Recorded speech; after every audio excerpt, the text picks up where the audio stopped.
flies out of Endy Rodriguez's hand, and no sooner does it do that than he uses the same hand to take off his mask and starts bolting toward the visitors' dugout at Petco Park last night. Good morning to you. Good Tuesday morning. I'm Dejan Kovacevic of DK Pittsburgh Sports, and this is Daily Shot of Pirates. It comes your way bright and early every weekday if you're into football and or hockey. I also happen to offer daily shots of Steelers and Penguins in the same place that you found this. Pirates 8, Padres 4. That was a pretty solid all-around performance against an opponent that, while they've overachieved, they still see themselves as being in the NL West race, and they've certainly spent enough money to get there. But the Pirates just, wow. 4 home runs off Yu Darvish, 2 of them by Carlos Santana, 1 by Jack Sawinski, who also had a double and a single, another by Leo Verpagero, his first in the bigs. And I've said all this without even mentioning Quinn Priester picking up his first big league W, going 6 innings and looking pretty solid, but maybe most impressively overcoming what looked to be not a great first inning for him. But about this Endy throw, okay? Endy's doing good things at the plate now, having really consistent at-bats. And he's also done well enough behind the plate, whether it's handling pitchers, whether it's that really cool pump-up signal that he sent to David Bednar a couple nights ago in Anaheim. Whatever the case is, Endy totally outdid himself with this. Threw the ball to second base, and the runner, Ha-Seong Kim, who's San Diego's leadoff guy and had 18 steals in 22 tries, got a really good break to boot. And I'm going to say this once more for effect.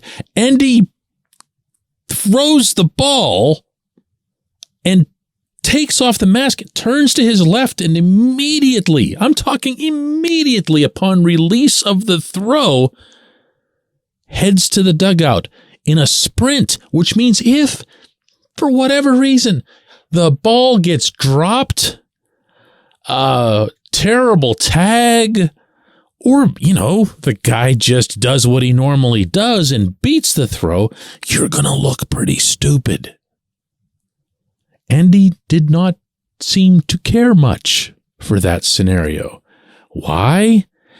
He's a cocky young man, incredibly likable, so that's not a negative.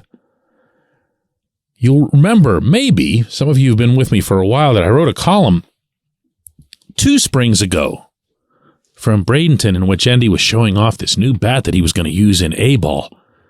And he said to me that it had too much Homer in it. Too much Homer. Like, this could have been his nickname for life if I'd really pushed it. That's who he is. And that's not the only player from whom you've seen this attitude. And that doesn't mean that they're all like that. It's this generation and they all have to bat flip this and celebrate that with the swords and everything. And I know there's a lot of, especially old timers, and I understand that, who aren't going to be particularly fond of it. But the funny thing about it is, if you look at this roster, the guy who's doing the most bat flips is Andrew McCutchen. And when is he doing them? After walks. He's really, really into the walks. And he does a little bit of a flip. No one minds. No one cares. It's just how baseball is now. Henry Davis, in contrast, is so old school that one of the newest arrivals might as well have been someone born in 1920. I'm not sure that Priester's very different in that regard. Priester, have you noticed anything from him that looks anything like a cocky kid or whatever? No, there's nothing there. There's nothing there. But the one thing that the younger generation on this team that's already here has and came equipped with, I should stress, was confidence. They've believed in themselves for a long time now. That didn't start over the past couple of weeks. Endy didn't just all of a sudden come up with some routine for when he throws to second. Peguero's he's been one of the more talkative guys in the entire system for a long time now. And the rest of them, again, while not being showboaty or whatever, they have their own resolve about them. And it was always going to take a little bit of time for them to acclimate, to look around the room, to wonder why nobody's even breathing in there anymore, and just begin to chip away, just make it their own ever so slightly. Here's a little bit of what Peguero had to say after the game last night in San Diego.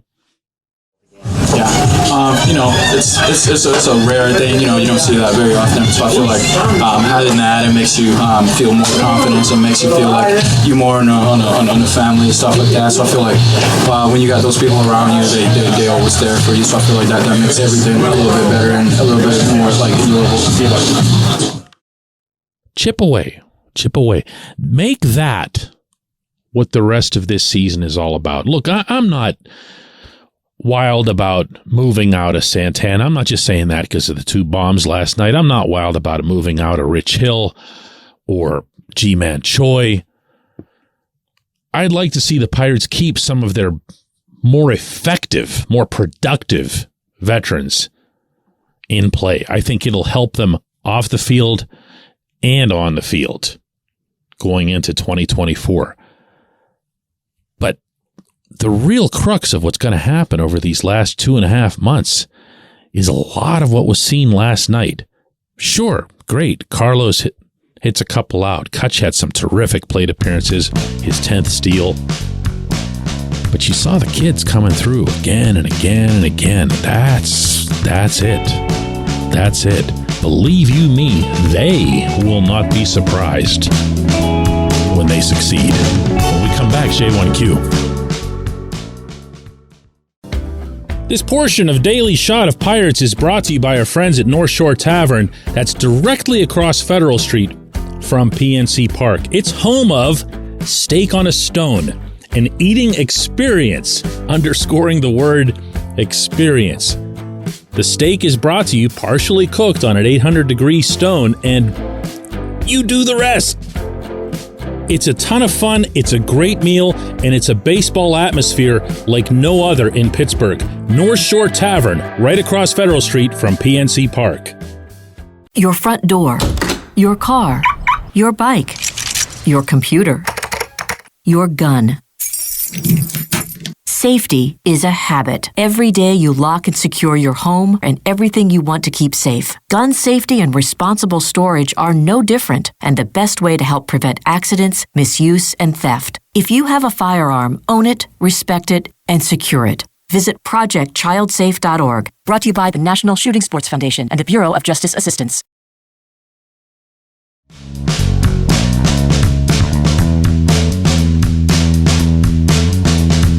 Today's J1Q comes from Walter, and he asks, could the Pirates have realistically done something to be more prepared to endure the starting pitching issues this season? They've now gone through 10, if you include Mike Burrows. How many teams could realistically be 10 deep without having complete garbage take the mound? This is one of the better questions I've gotten all season. And I understand why you asked it, because I see that you sent this after the game last night, because Priester comes along as the 10th. Is he the 10th? He might be. Out of all of these pitchers who've come up, and Priester's a first-round pick, and not all that long ago was the number 1 pitching prospect in the system and one of the top pitching prospects in all of baseball. And yeah, you're right. That's coming a long way from your Cody Ponce class of starters, not to be mean, but that's what you were seeing again and again from the first couple of years, really even into the third year of the Ben Cherington tenure. Guys who are just classic 4A types or players that you got in trades that weren't any good, like Bryce Wilson, like Will Crow. That's the thing that was just, they were just forfeited games.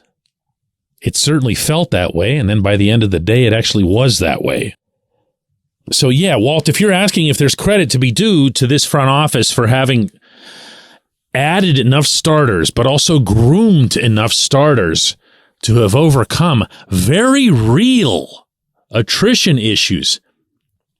I was on a trip with the team recently and sitting in a dugout with a team official, and they asked me why it seemed like nobody was really even talking about all of the right-handed starters that they lost to injury. You mentioned Burrows, he would have been up here. Unquestionably would have been up here. Max Kranick would have been up here. Tommy John surgery. JT Brubaker probably would have been in the rotation all season. Tommy John. Vince Velasquez, terrific start for the Pirates this season. Tommy John. That's 5 right-handed starters, any of whom could have been in the rotation and not surprised anyone by being there, just gone like that. So I'll give credit for the depth, for the development, but I'm not going to take it too far. Because even as I'm saying this, Roansy Contreras and Luis Ortiz took significant backward strides, especially Contreras this year. That wasn't to injury. That wasn't something that would have been uncontrollable. But hey, I guess your point is kind of fortified in the sense that that's now 7 right-handed guys that you don't have available. The bigger credit for me goes to the pitchers who've compensated. Mitch Keller, I know he hasn't had a great month, but if you look at Keller's overall season, what he's contributed has been quite a lot. Not very many saw Hill as a guy who at age 43 was going to be able to just keep going out there and taking the ball. But he's done that. He's done that. That's made a difference. And another guy that I really don't want to omit here is Johan Oviedo. You want to talk about a player that almost nobody mentions, even on the nights that he's pitching. It's kind of like he's just this big afterthought. This is a player who, when the Pirates got him from the Cardinals, was pitching out of the bullpen in St. Louis, mostly because the Cardinals weren't really sure what they had, but also partly because the Cardinals were in a pennant chase, as they usually are most years, and just couldn't risk having an experiment in the rotation at that time. Well, Oviedo's had his ups and downs, especially as it relates to the first inning, but Oviedo he's been really, really good at times, like spooky good, and still nobody ever mentions the guy. I think there might be something there. Now, the fun thing to consider, Walt, is what happens when, all these guys are available, right? I mean, think about the numbers that are involved, about the depth. Even if you don't have someone like a Velasquez coming back with the team next season, obviously he's going to be a free agent this winter. Between those injured guys coming back and at least one of the Tommy John people, Kranick should be back in action before long.